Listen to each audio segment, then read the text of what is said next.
Hi friends, happy Pongal. எல்லாருக்குமே இனிய பொங்கல் நல்வாழ்த்துக்களை நான் சொல்லிக்கிறேன். இன்றைக்கி வந்து நம்ம கிச்சனில் என்ன பார்க்க போகிறோம்னா சக்கரை பொங்கல் பார்க்க போகிறோம். சக்கரை பொங்கல் வந்து எவ்வளோ சிம்பிளாக சின்ன பிள்ளைகளுக்கு கூட புரிகிற மாதிரி நான் செஞ்சு காமிச்சிருக்கேன்.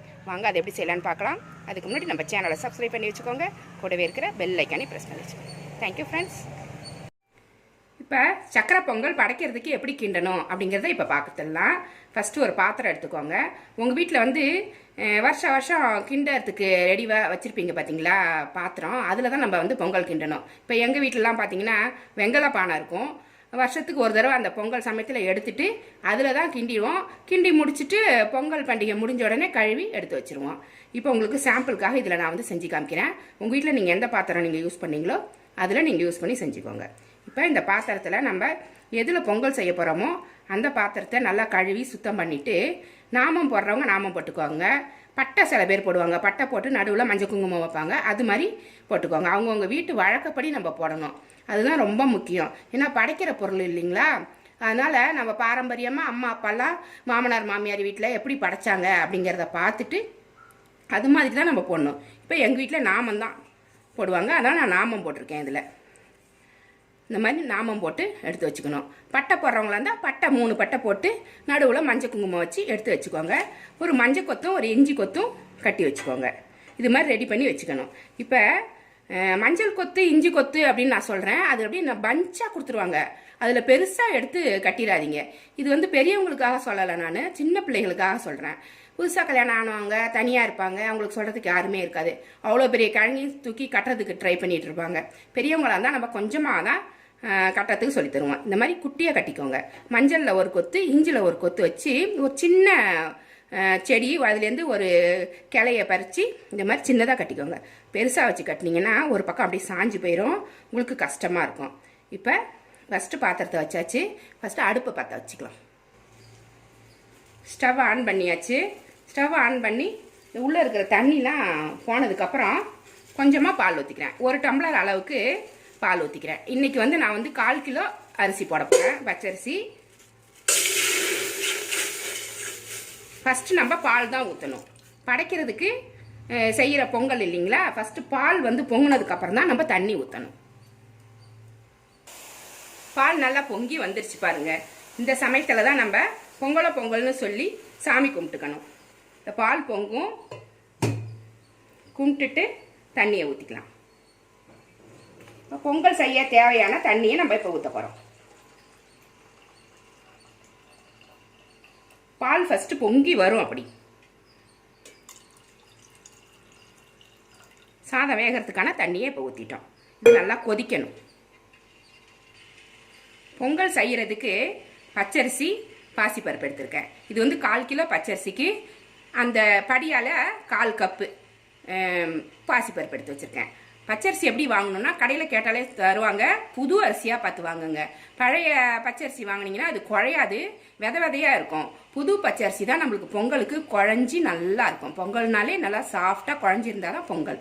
அதனால் புது அரிசியாக கேட்டு, சாப்பாட்டு அரிசி புது அரிசி கொடுங்க அப்படின்னு கேட்டு வாங்கிக்கோங்க. அதுதான் டேஸ்ட்டாகவும் இருக்கும், டக்குன்னு குழஞ்சி போகும். நம்மளுக்கு பொங்கல் ரெடி ஆகிறதுக்கு ஈஸியாக இருக்கும். 1 டம்ளருக்கு 1/4 டம்ளர் பாசிப்பருப்பு ரெண்டையுமே கழுவி எடுத்து வச்சுருக்கேன்.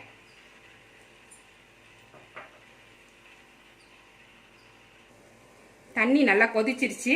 இப்போ கழுவி வச்சுருந்த அரிசியை போட்டுடலாம். இந்த மாதிரி கரண்டியால் எடுத்து போடுங்க, உங்களுக்கு பாதுகாப்பாக இருக்கும். லாஸ்ட்டில் வேணும்னா கொஞ்சமாக இருக்கும். கடைசி அரிசியை கையால் எடுத்து போட்டுக்கலாம். நம்ம ஃபஸ்ட்டு உள்ளதெல்லாம் அப்படி கரண்டியாலே எடுத்து போட்டுக்கலாம்.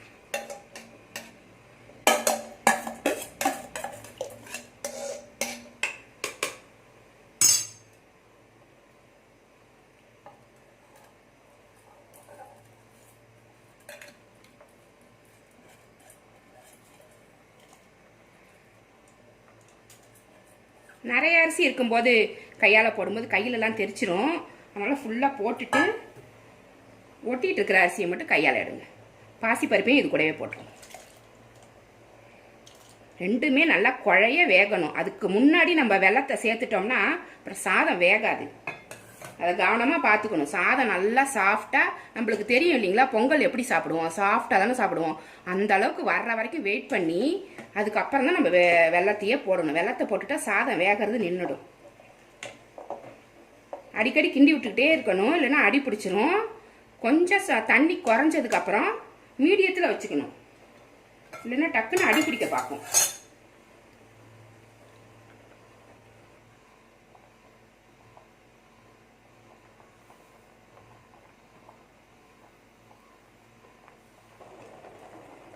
சாதம் நல்லா வெந்து வந்துக்கிட்டு இருக்கு. இன்னும் கொஞ்சம் தண்ணி இருக்கு, அதுவும் கொஞ்சம் இறுகின மாதிரி வந்ததுக்கு அப்புறம் தான் அந்த தண்ணி சுண்டணும். தண்ணி சுண்டவும் இன்னும் கொஞ்சம் வேகிறதுக்கும் சரியா இருக்கும். அது வரைக்கும் வச்சு எடுத்துக்கணும். நல்ல ஹை ஃப்ளேமில் வைக்காதீங்க, அடி பிடிச்சிரும். ஏன்னா சாதம் வந்து தண்ணி இல்லாமல் இருக்குது பார்த்தீங்களா, தண்ணி குறைஞ்சிட்டு இருக்கு. இந்த சமயத்தில் வந்து நம்ம ஹை ஃப்ளேமில் வச்சிங்கன்னா டக்குன்னு அடி பிடிச்சிரும். அதனால் கொஞ்சம் மீடியமில் வச்சுக்கோங்க, கிட்டக்க நின்னே கிண்டிக்கோங்க.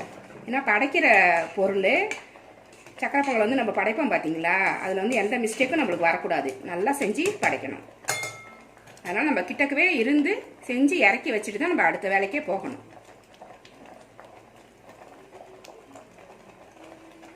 சாதம் நல்லா வெந்துருச்சு, தண்ணி எல்லாம் குறைஞ்சிருச்சு பாருங்க.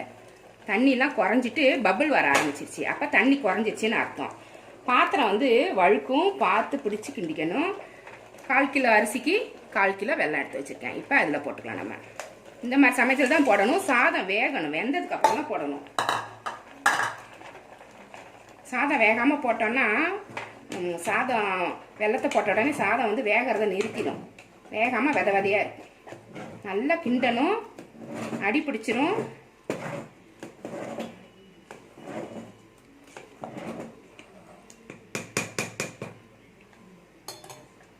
நல்லா சிம்மில் கூட வச்சுக்கோங்க. சிம்முக்கும் மீடியத்துக்கும் அந்த மிடில் வச்சுக்கிட்டிங்கன்னா உங்களுக்கு சரியாக இருக்கும். சிம்மில் வச்சா அப்புறம் தீயே வராது. மிடில் வச்சாக்கா ரொம்ப தீ போகிற மாதிரி இருக்கும், அடி பிடிக்கும் டக்குன்னு. பச்சரிசி இல்லைங்களா, டக்குன்னு அடி பிடிக்கும். நல்லா போட்டு கிளறிக்கணும். கிளறி விட்டு இது நல்லா கெட்டி ஆகிற வரைக்கும் நம்ம இதில் வச்சுருக்கணும். ரொம்ப கெட்டி ஆகணும்னு இல்லை, கெட்டி ஆகிறதுக்கு கொஞ்சம் முன்னாடி எடுத்தால் கூட ஆறின உடனே கெட்டி ஆயிடும். அதுக்குன்னு ரொம்ப தண்ணியாக எடுத்துடக்கூடாது. சுரண்டுற மாதிரி கொஞ்சம் நல்லா கிளறி விட்டுக்கணும்.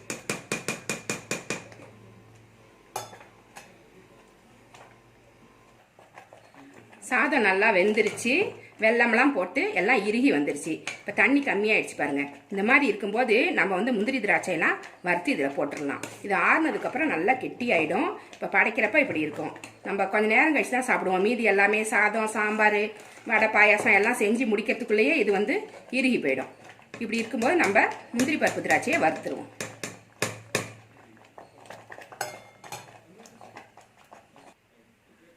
இதில் கொஞ்சமாக நெய் போட்டுக்கலாம்.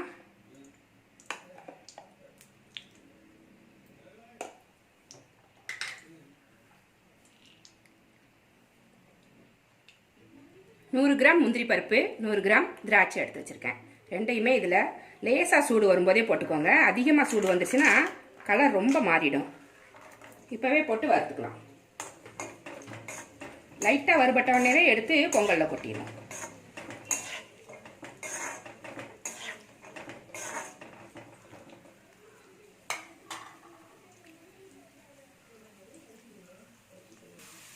நல்லா வறுபட்டுருச்சு. இப்போ எடுத்து இதை பொங்கலில் கொட்டிடலாம்.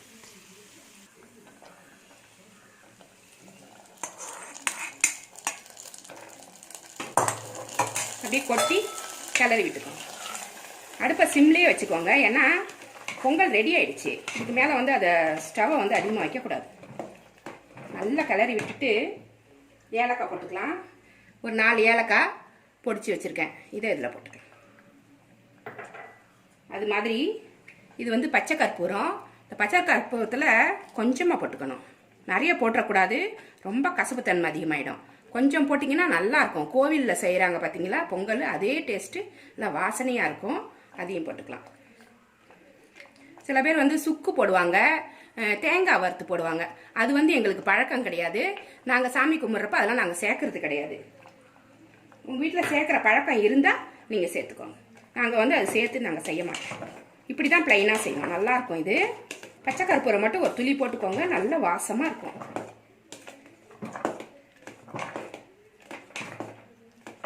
சூப்பரான பொங்கல், சக்கரை பொங்கல் ரெடி ஆயிடுச்சு. இன்னும் கொஞ்சம் நெய் போட்டுக்கலாம். நெய் வந்து நம்ம விருப்பம் தான், நம்ம எவ்வளோ போட்டாலும் நல்லாயிருக்கும். ஒரு 100 கிராம் அளவுக்கு போடுறேன்.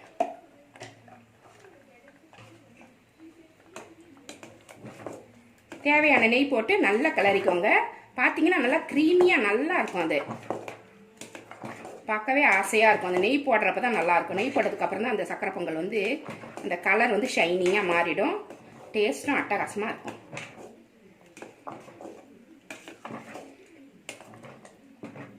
அவ்வளோதான், இது ரெடி ஆயிடுச்சு. இது ஒரு கப்பில் எடுத்து வச்சு காமிக்கிறேன். அப்போ தான் இதோட எப்படி வந்திருக்கு அப்படிங்கிறது உங்களுக்கு தெரியும்.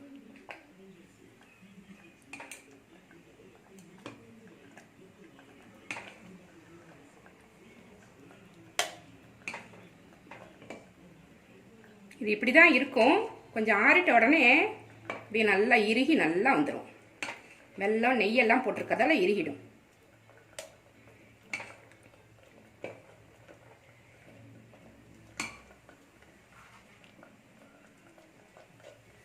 இது மாதிரி இருக்கும். நீங்களும் இது மாதிரி செஞ்சு பாருங்க. இது மாதிரியே செஞ்சு படைக்கிறதுக்காக செய்யற சக்கரை பொங்கல் இது. இது மாதிரி செஞ்சு நீங்களும் உங்க வீட்டில் இந்த பொங்கலை ரொம்ப சந்தோஷமா கொண்டாடணும்னு நான் கேட்டுக்கிறேன். இந்த ரெசிபி உங்களுக்கு பிடிச்சிருந்தா நம்ம சேனலை சப்ஸ்கிரைப் பண்ணி வச்சுக்கோங்க.